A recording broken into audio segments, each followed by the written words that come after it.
I were back in law school today without any of my contacts, my credentials, or my resume, and I had to rebuild my career as a corporate lawyer from scratch, what would I do? In this video, I'm going to walk you through a roadmap to answer exactly this question. I'm Shivani. I'm a corporate lawyer with a decade-long experience in the industry, and I help law students make better decisions about their career. Okay, coming to my roadmap, it is divided into two key buckets. The first leg of the roadmap is learning the skill of understanding the law from first principles.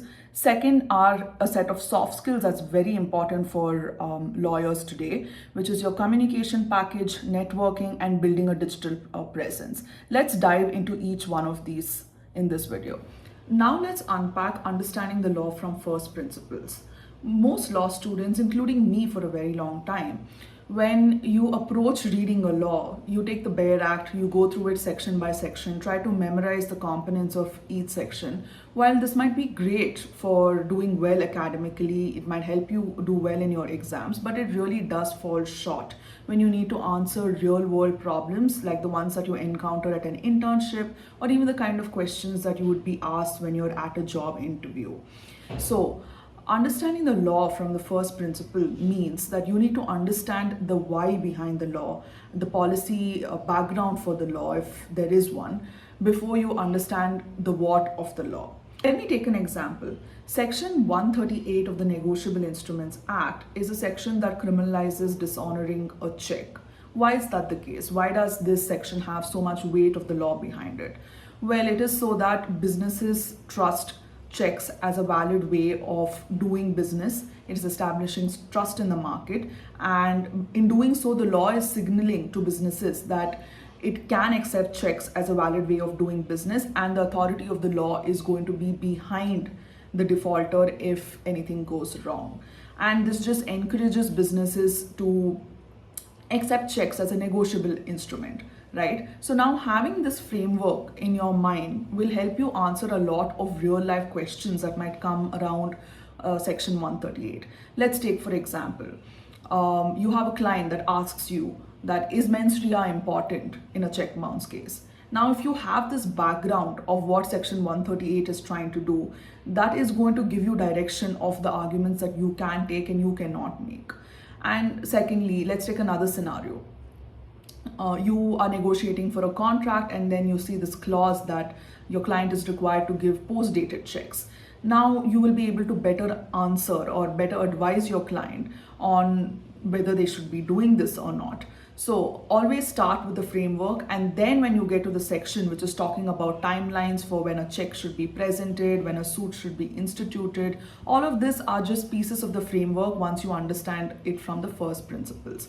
We have done an in-depth exercise on this, on how to learn the law from first principles with respect to section 188 of the Companies Act. If you haven't watched it, I'm going to link the video. Do watch it to really understand how to go about figuring out what the reason behind any law is. You can see the link in the description below. The next leg of my roadmap for building a successful career in law is the soft skills. The first soft skill that I would advocate that any law student pick up is your communication package. Your success as a lawyer is directly proportionate to how well you can communicate. How well you can communicate with your peers, with your seniors, with your clients. And law school is a great place to get started on learning the right communication skills. Take part in all your class discussions, take part in presentations. You can use your law school library to be able to do better research. You can write articles, you can publish them in papers or on LinkedIn. All of these are great ways for you to hone your communication skills so that you come out as a better fresher in your year one at the job, right? Again, we've done a very detailed video of the communication package, how to get started from scratch and how you go on building on it.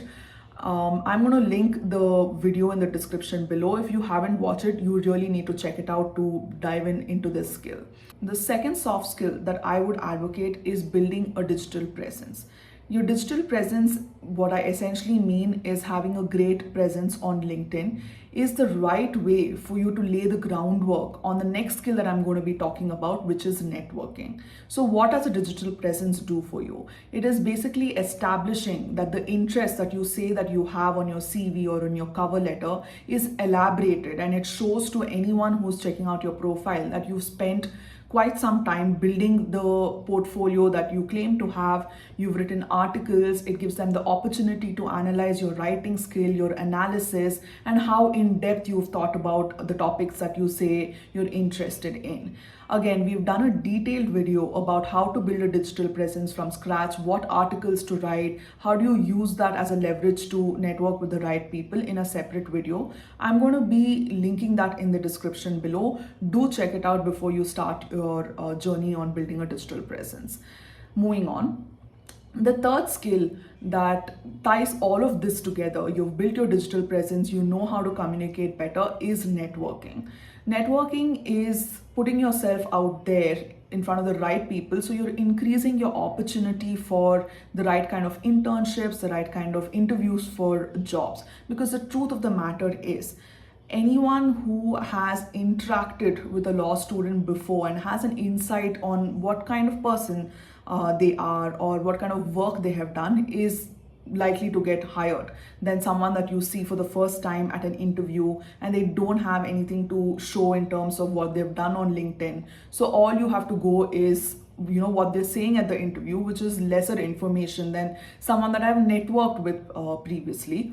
So networking is that component that will tie all the skills that I've listed in this video before to get you the kind of opportunity that you want, right? And once you've built your digital presence, that is your entryway to network with the right people on LinkedIn in a meaningful way. You can share the articles that you've written to the kind of people that you want to be working with. You can comment on people's posts, and that will carry some weight because you've done the groundwork of establishing a digital presence. That apart, when you're interning or with your seniors, you've got to really build your network in a way that you can go back to them and there is some recall value.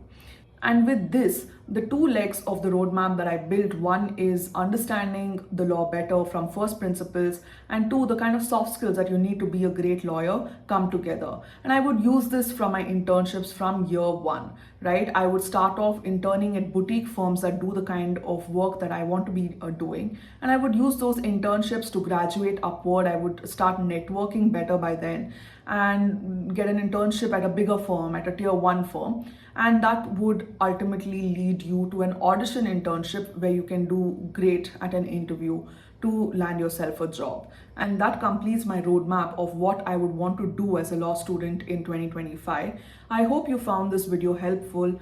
And if you did, do leave a comment, like, share, and subscribe. See you next week.